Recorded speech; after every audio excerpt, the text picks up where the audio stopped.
جائیں گے، لیکن اللہ نے فرمایا یہ مشورے تو ہو رہے تھے، لیکن جو کام کے لوگ تھے نا، جو اپنے کام میں پورے پہنچے ہوئے تھے، انہوں نے کیا کیا؟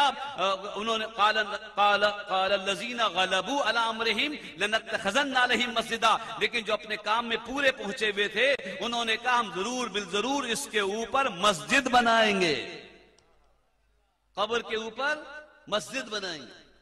سورہ کہف، لنتخذن علیہم مسجدا، ہم اس کے اوپر مسجد بنائیں گے۔ حضور نے فرمایا قبروں کو سجدہ گاہ نہ بناؤ، اور قرآن میں ہے ہم ضرور اس پہ مسجد بنائیں گے۔ تو یہی تو بات ہے کہ دونوں باتیں سنو پھر اس کی مطابقت بتاؤ۔ حضور نے جو فرمایا سجدہ نہ بناؤ، معنی یہ ہے کہ اس کو کی طرف سجدہ نہ کرو۔ کہیں قبر ہو تو اس طرح نماز نہ پڑھو کہ تمہارے سامنے ہو، لیکن قبر ہو اور دیوار حجاب آ جائے تو پیچھے نماز پڑھ سکتے ہیں۔ سرکار کے روضہ انور پر پیچھے صفیں لگتی ہے کہ نہیں لگتی؟ اور اگر تم کو معلوم ہو جائے کہ خانہ کعبہ کے ارد گرد کتنے نبیوں کی قبریں ہیں، اسماعیل علیہ السلام کی قبر کہاں ہے، تو شاید تم طواف کرنا چھوڑ دو، لیکن وہ راز میں ہے اور لوگ طواف کر رہے ہیں اور نمازیں پڑھ رہے ہیں، اللہ اکبر۔ لیکن اگر قبر ظاہر ہو تو اس کی طرف رک کر کے سجدہ نہیں کرنا ہے، قبر کو سجدہ گاہ نہیں بنانا ہے۔ لیکن سورہ کہف میں جب ان لوگوں نے کہا جو اپنے کام میں پہنچے ہوئے تھے ہم اس پہ ضرور بالضرور مسجد بنائیں گے، تو انہوں نے اس غار کے اوپر مسجد بنائی۔ اور الحمدللہ مجھے شرف حاصل ہے کہ میں نے اصحاب کہف کے دربار کی زیارت کی اور اس مسجد میں 2 نفل بھی ادا کی ہے، اور قرآن کی اس آیت سے یہ مسئلہ مل گیا۔ ممکن ہے آپ میں سے بہت سے لوگوں نے قبروں کے اوپر نماز پڑھی ہوگی، آپ میں سے بہت سو نے پڑھی ہوگی، سب نے پڑھی ہوگی، ہوش مندوں نے تو پڑھی۔ بولٹن مارکیٹ نیو میمن مسجد قبروں پہ بنی ہوئی ہے، نیچے پورا قبرستان ہے، نیچے پورا قبرستان ہے، اوپر فرش ہے، اس پہ نماز ہوتی ہے۔ لیکن فقہ کو مسئلہ مل گیا نا، علیہم مسجدہ، اگر قبر کے کئی جگہ نہ ملے اور قبرستان ہو تو قبروں کو اپنی جگہ رکھو اور اس کے اوپر اتنی اونچائی بنا لو کہ آنے جانے کی جگہ ہو، بیٹھنے کی جگہ ہو، چلنے پھرنے کی جگہ ہو، تو اوپر فرش بنا کر مسجد بنا سکتے ہیں۔ اور مسجد موجود ہے، کراچی میں موجود ہے، بولٹن کا مارکیٹ میں موجود ہے۔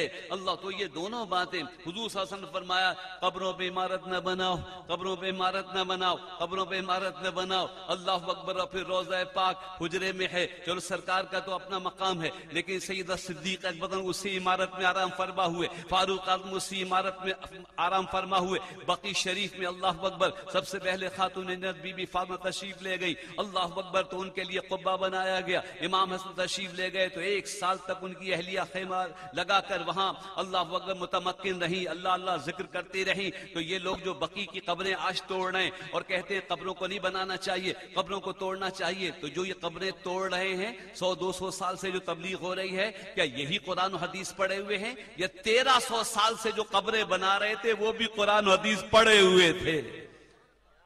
جو 1300 سال سے قبریں بنا رہے تھے، قبے بنا رہے تھے، 4 دیواری بنا رہے تھے، اللہ اکبر، ماں کے قدموں میں سونے کو فخر سمجھ رہے تھے۔ کون کون؟ امام جعفر صادق رضی اللہ تعالیٰ عنہ، امام باقر، امام زین العابدین۔ جا کے بقی میں دیکھو تو صحیح، بی بی فاطمہ کے قدموں میں کون کون آرام فرما ہے، اللہ اکبر۔ امام حسن و پہلو میں آرام فرمائے، وہاں قبہ تھا۔ یہ یہی کہ فاطمی ہو، ہاشمی ہو، علوی ہو، عثمانی ہو، سید عثمان علی کے مزار تھا کہ نہیں تھا؟ اللہ اکبر۔ آج سے 100-200 سال پہلے اس میں کوئی اختلاف نہیں تھا کہ آثار کی حفاظت کرنی چاہیے، انبیاء علیہ السلام، اولیاء اللہ، بلکہ ہو سکے تو ہر مومن کی قبر کی تعظیم کرو، جہاں تک اس کی آثار کی حفاظت کر سکو کرو۔ اپنے ماں باپ کی قبر کے آثار کی حفاظت کرو، ماں باپ کی قبروں کی زیارت کرو۔ اگر اولاد نافرمان رہ گئی ہے تو پھر اس کے لیے راستہ اللہ اکبر سوچو تو صحیح، ماں باپ راضی ہیں تو رب راضی ہے، لیکن خدا نخواستہ آپ میں سے کوئی ایسا نوجوان رہ گیا ہو کہ ماں باپ کا اس حالت میں انتقال ہو گیا ہو کہ دنیا سے ناراض چلے گئے ہو، تو صدیق اکبر ان کی روایت کردہ ایک حدیث شریف ہے کہ اگر اولاد نافرمان رہ گئی ہو اور وہ جمعے کے دن ماں باپ کی قبروں کی زیارت کرے تو اللہ اسے فرما برداروں میں لکھ دیتا ہے۔ اگر نافرمان اولاد بھی جمعے کے دن اپنے ماں باپ کی قبروں کی زیارت کرے تو اللہ فرما برداروں میں لکھ دیتا ہے۔ ہوتا کیا ہے کہ ماں باپ تو اولاد کو دیکھنا چاہتے ہیں نا، اولاد سے ماں باپ پیسہ نہیں مانگتے، بس دیکھنا چاہتے ہیں۔ تو جمعرات کی شب، جب جمعے کی شب آتی ہے نا، تو خاص نعمتوں کا نزول ہوتا ہے، راحتوں کا سامان ہوتا ہے۔ مومن کی قبر کو اللہ اکبر اگر خدا نہ خواستہ کوئی سختی ہو رہی ہو، اول تو انشاءاللہ امید ہے ایمان والے حضور کی شفاعت قبر قبر قیامت تو قیامت، قبر میں سوالوں کے جواب، مرتے وقت اللہ اکبر، حضور کی شفاعت، جو حضور کی محفل میں یہ آئے ہیں، جو حضور پہ درود و سلام پڑھتے ہیں، ایک سلام کا جواب بھی حضور دے دیں تو ابھی سے بخشش سمجھو۔ اللہ اکبر، جس پہ حضور کہہ دیں، جس کو حضور سلام کا جواب دے دیں، حضور کہہ دیں وعلیکم السلام، حضور کہہ دیں تم پر بھی سلام ہو۔ کربلا کے میدان میں جو حضرت حر اس طرف آ گئے تھے نا، این لڑائی کے وقت جو آ گئے تھے، تقدیر بدل گئی تھی۔ تقدیر اس دن نہیں بدلی تھی، تقدیر اس دن بدل گئی تھی جب پہلی دفعہ ملاقات ہوئی۔ راستہ تو روکا تھا، لیکن جب نماز کا وقت ہوا تو امام حسین نے پوچھا، حر نماز ہمارے ساتھ پڑھو گے کہ علیحدہ پڑھو گے؟ کہا یا امام نماز تو آپ کے پیچھے پڑھیں گے۔ جب نماز پڑھی اور امام حسین نے اس صف پہ یہ کہہ دیا السلام علیکم ورحمۃ اللہ، السلام علیکم ورحمۃ اللہ، تو اس صف پہ جس پہ امام حسین نے سلام پھیرا اس میں کوئی جہنمی رہ نہیں سکتا تھا۔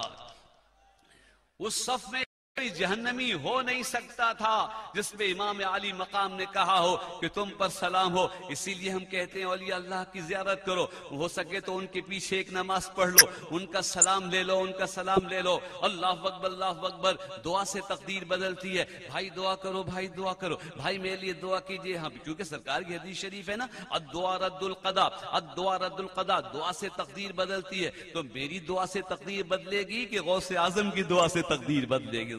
خواجہ صاحب کی دعا سے تقدیر بدلے گی، داتا صاحب کی دعا سے تقدیر بدلے گی۔ اور وہ دعا دیتے ہیں، حیات ظاہری میں بھی دیتے ہیں، وصال کے بعد بھی دیتے ہیں، وصال کے بعد بھی دعا دیتے ہیں۔ بھائی اگر وہ سلام دعا ہے کہ نہیں، السلام علیکم ورحمۃ اللہ یہ دعا ہے کہ نہیں، وعلیکم السلام ورحمۃ اللہ یہ دعا ہے کہ نہیں، تو ہم قبروں پہ جا کے جب سلام کرتے ہیں، وہ جب جواب دیتے ہیں، اور جواب دیتے ہیں اسی لیے سلام کرتے ہیں، جو جواب نہ دے سکے اس پر سلام کرنا نہیں ہوتا ہے، جو جواب دے سکے اسی پہ سلام کرنا ہے۔ محفل سے آپ جائیں اور گھر والے سو رہے ہیں تو سلام مت کیجیے گا، کیونکہ وہ جواب نہیں دے سکتے، لیکن قبرستان سے گزریے تو سلام کیجیے۔ پتہ چلا کہ قبر والے اتنا بھی غافل نہیں ہوتے جتنے سونے والے ہوتے ہیں، قبر والے اتنے بھی غافل نہیں ہوتے ہیں لیکن جتنے سونے والے ہوتے ہیں۔ لیکن یہ بتاتا جاؤں، غلط فہمیاں قریب و دور سب کی دور کرتا جاؤں۔ اب تو میرا اس وقت مشن یہی ہے کہ جو بھائی دین کی خاطر ادھر ادھر چلے گئے، گرمی بہت ہے نا، گرمی بہت ہے نا، یہ بچہ دوڑا ہوا محفل کی خاطر آ رہا ہے، لیکن دوپہر کو گرمی اتنی ہو گئی ہے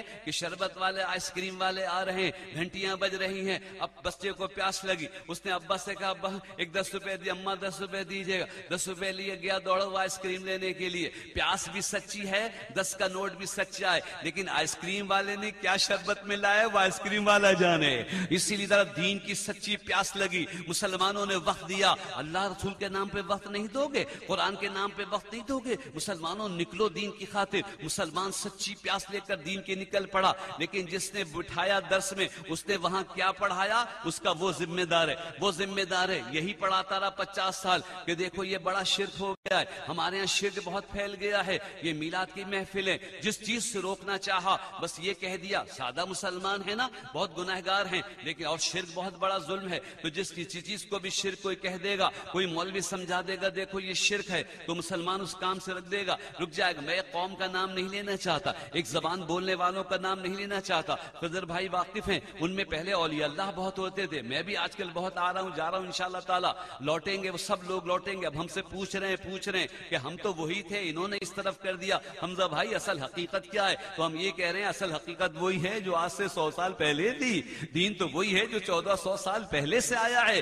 اللہ اکبر، لیکن انہوں نے کیا کیا؟ جس کو جس چیز، اچھا سادہ لوگ ہیں نا، زبان کے پکے ہیں نا،